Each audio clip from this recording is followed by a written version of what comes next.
Baik, kita masih lagi dalam segmen cerita bersama saya Nixon Nyamba dan kita mengikuti rapat Kongres Nasional PKR ke-16 yang berlangsung sehingga hari ini di Ideal Convention Centre IDCC Shah Alam. Tadi kita sempat bersama dengan Firdaus Azil, wartawan Esrawani yang menemu bual calon Majlis Perwakilan Pusat AMK, Nur Farah Ariana Nur Azam, dan kita melihat kepada tumpuan pada hari ini Kongres tahunan ke-16 itu bermula dengan Kongres Wanita iaitu dengan ucapan daripada pengerusi Majlis Penasihat PKR Datuk Seri Dr. Wan Azizah Wan Ismail, diikuti oleh ucapan dasar Ketua Wanita Fuziah Saleh. Dan sementara itu, Kongres Angkatan Muda Keadilan AMK turut bermula pada hari ini dan dirasmikan sendiri oleh Setiausaha Agong PKR Datuk Seri Saifuddin Nasution Ismail dan diikuti ucapan dasar Ketuanya Akmal Nasrullah Muhammad Nasir. Dan Kongres kali ini juga pastinya menjadi tumpuan umum khususnya buat pemerhati politik serta akar umbi yang menyaksikan parti terbesar berbilang kaum ini menyelesaikan mungkin kemelut yang ada dalam parti itu. Dan untuk waktu ini kita bersama dengan fellow kerusi Institusi Raja-Raja Melayu UiTM Mujibu Abdul Muiz. Terima kasih kepada Tuan Mujibu. Tuan, kita terus saja kepada kenyataan ataupun beberapa tumpuan menerusi ucapan yang dikeluarkan oleh beberapa figura penting dalam PKR pada hari ini. Kita melihat kepada kenyataan yang dibuat oleh Ketua AMK iaitu Akmal Nasir, yang mana beliau mengatakan idea ataupun konsep khemah besar adalah idea buang masa ataupun sia-sia buat PKR. Apa pendapat Tuan berkenaan kenyataan ini?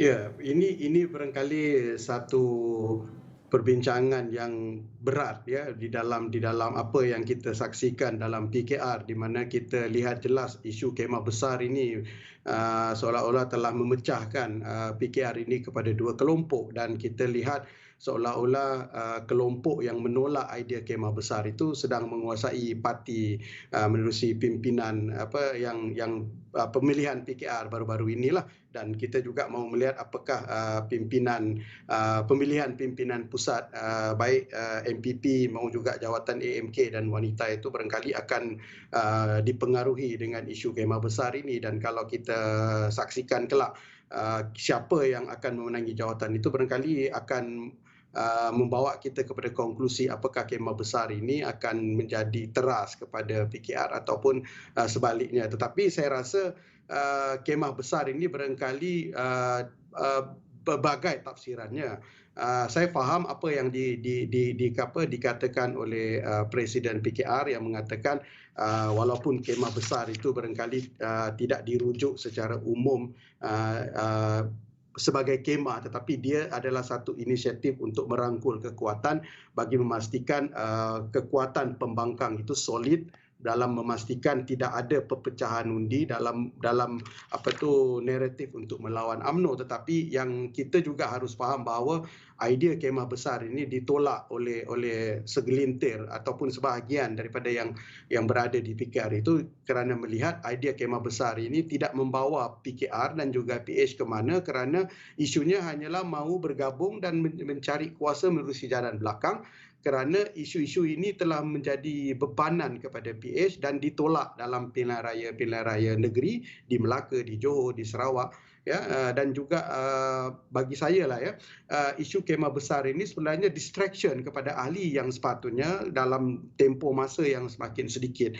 harus menumpukan serta memberikan sepenuh perhatian terhadap fokus untuk memancing undi-undi seperti mana yang sepatutnya dilakukan, iaitu kembali memikat pengundi tegar dan juga pengundi tradisi PH dan PKR, di samping juga memastikan mereka yang di atas pagar dan pengundi-pengundi yang muda dan juga yang baru pertama kali mengundi ini boleh memberi undi pada PKR, kerana dalam konteks ini sebenarnya yang perlu dilakukan oleh PKR. Dan barangkali sebagai parti yang menjadi dominan di dalam PH, ini menjadi satu naratif yang dipeluk bersama oleh parti-parti sekutu di dalam PH itu dalam menuju PRU15. Jadi saya rasa kenyataan yang dibuat oleh Ketua AMK itu barangkali merujuk kepada ini, bahawa mungkin tidak ada masalah dengan kemah besar unless kalau idea kemah besar ini benar-benar touch to the ground, betul-betul menyentuh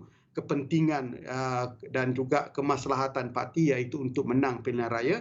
Dan kalau mau menang pilihan raya, naratif baru dan segar itu perlu dibawa berbanding menggunakan pendekatan kemah besar yang pada satu ketika bukan saja tidak mampu lagi memikat pengundi tetapi juga tidak juga menyatukan pembangkang dalam erti kata yang sebenar, kerana apa yang berlaku di Johor itu juga sendiri memperlihatkan bagaimana PKR dan juga PH bergerak berasingan dan parti-parti kecil yang lain bersatu, pejuang, muda dan juga warisan pada ketika itu juga bertanding secara ini, dan ini memberi kelebihan kepada parti lawan dan tidak memberikan satu persepsi yang baik kepada PH sebagai sebuah pakatan. Dan kita melihat kepada kenyataan yang dibuat oleh pengerusi Majlis Penasihat PKR tadi, iaitu Datuk Seri Dr. Wan Azizah Wan Ismail, yang melahirkan rasa tekilan beliau ketika menyentuh konflik dalaman parti melibatkan musuh dalam selimut. Itu kata beliau sendiri ketika proses pemilihan PKR pada baru-baru ini. Apa yang dimaksudkan di sini sebenarnya? Dan menarik juga untuk saya sentuh berkenaan dengan apa yang Tuan Mujibu katakan tadi. Konflik berpanjangan ini mungkin juga akan memudaratkan ataupun melenyapkan peluang parti PKR ini dalam meraih sokongan untuk memenangi PRU 15 akan datang. Seperti kita lihat juga PRN sebelum ini seperti yang berlaku di Sarawak, Melaka dan Johor boleh dikatakan menunjukkan kegoyahan parti itu. Jadi di sini sebenarnya apa yang dimaksudkan sendiri oleh musuh dalam selimut ini oleh Datuk Seri Dr. Wan Azizah Wan Ismail ini? Barangkali ini dibuat oleh Datuk Seri Dr. Wan Azizah sebagai pengerusi Majlis Penasihat PKR yang melihat sendiri bagaimana parti itu semakin terpecah, apatah lagi selepas menyaksikan bagaimana pemilihan ataupun Kongres PKR pada tahun 2019 itu telah memecahkan parti itu kepada beberapa kelompok dan sehingga membawa kepada pengkhianatan. Jadi rasa sedih itulah barangkali yang dibawa dalam ucapan beliau, sehingga menyatakan jangan menjadi musuh dalam selimut, jangan menjadi api dalam sekam kepada parti, kerana tidak mahu melihat parti ini yang dicipta atas darah dan keringat pejuang-pejuang reformasi itu yang mahu melihat dan mengangkat satu naratif politik yang baru, politik yang lebih demokratik, politik yang lebih terbuka, pentadbir urus yang baik itu diangkat, tetapi sudahnya mereka-mereka yang mendukung itu akhirnya menjadi pengkhianat kepada parti.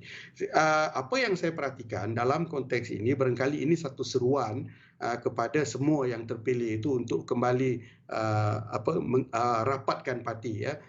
Macam mana yang kita faham, ya, biduk berlalu kiambang petaut itu perlu ada di dalam ini, kerana kita tidak mahu melihat dalam konteks PKR yang barangkali sudah suntuk masanya untuk berhadapan dengan PRU 15 itu terpecah, ya, dan ini barangkali akan memberikan persepsi yang tidak baik kepada bukan saja pengundi tegar dan pengundi tradisi PKR, dan juga sudah tentulah pengundi-pengundi atas pagar, ya, yang barangkali saya rasa atas kefahaman bahawa pengundi pada ketika ini berhadapan dengan satu krisis ketidakpercayaan dan juga kemuakan politik. Jadi dilema itu menjadikan mereka tidak melihat parti A ataupun parti B dalam konteks ini mungkin Barisan Nasional dan juga PKR ini adalah satu pilihan yang baik.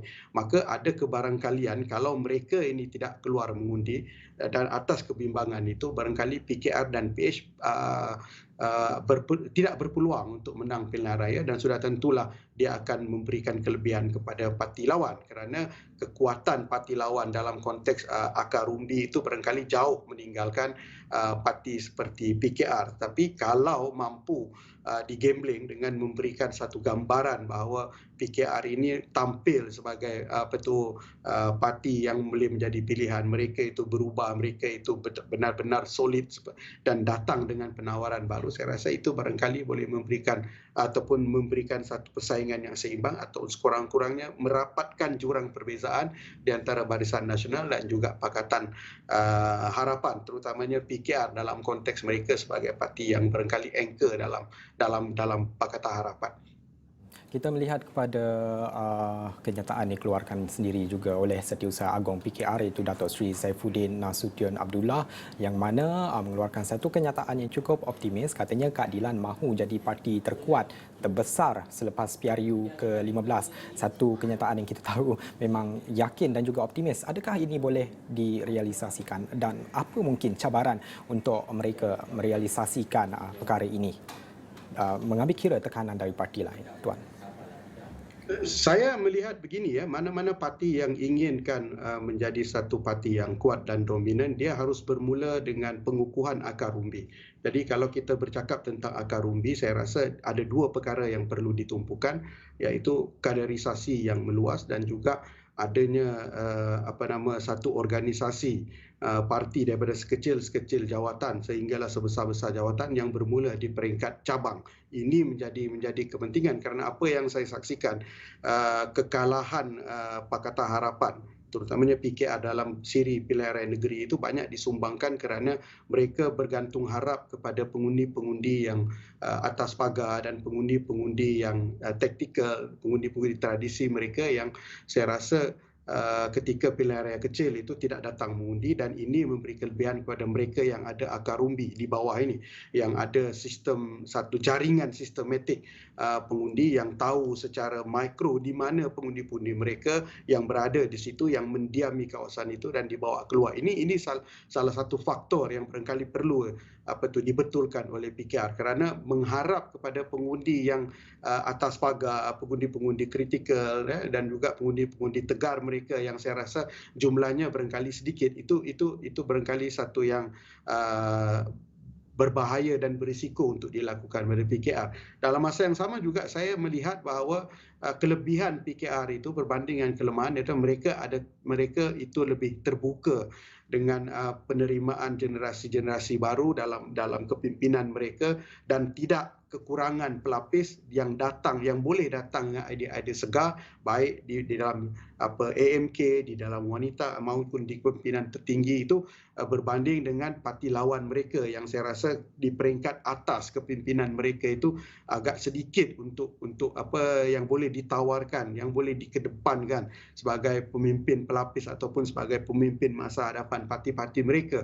Dan saya rasa ini menjadi kelebihan itu, tetapi kelebihan ini dia perlu diimbangi dan diperkukuhkan menerusi kekuatan akar umbi, kerana dalam pilihan raya ketokohan seseorang itu barangkali mungkin boleh dijual, tetapi jaringan kepada numbers itu hanya boleh diperolehi dengan memiliki akar umbi yang benar-benar mantap, dan saya rasa di sini kekurangannya, kerana kita lihat kekuatan parti-parti PKR ini berada di kawasan urban dan juga semi-urban. Tetapi kebanyakan undi-undi kritikal yang menjadikan mereka kerajaan pada 2018 itu berada di kerusi-kerusi Melayu, yang saya rasa kerusi-kerusi Melayu ini cara pendekatan PKR itu barangkali perlu dilunakkan sedikit ya, supaya dia lebih sesuai dengan selera mereka, kerana akar umbi pengundi di situ tu banyak melibatkan jaringan kepenaungan yang saya rasa ini lebih Tuan ke depan. Majibo, maaf kerana mencelah di sini, mungkin kita ada berbaki sedikit masa sebenarnya. Saya pasti ada banyak lagi penjelasan yang Tuan Mujibu juga boleh kongsikan bersama Astro Awani. Itu pandangan Tuan Mujibu sendiri, fellow kerusi Institusi Raja-Raja Melayu UiTM berkenaan dengan Kongres Nasional PKR ke-16 yang berlangsung sehingga hari ini di IDCC Shah Alam. Kami di Astro Awani ini akan mengikuti perkembangan berkenaan dengan kongres ini, tapi itu saja masa yang kita ada. Saya kira itu saja. Saya Nikki Senyam, Bar Salam Hormat.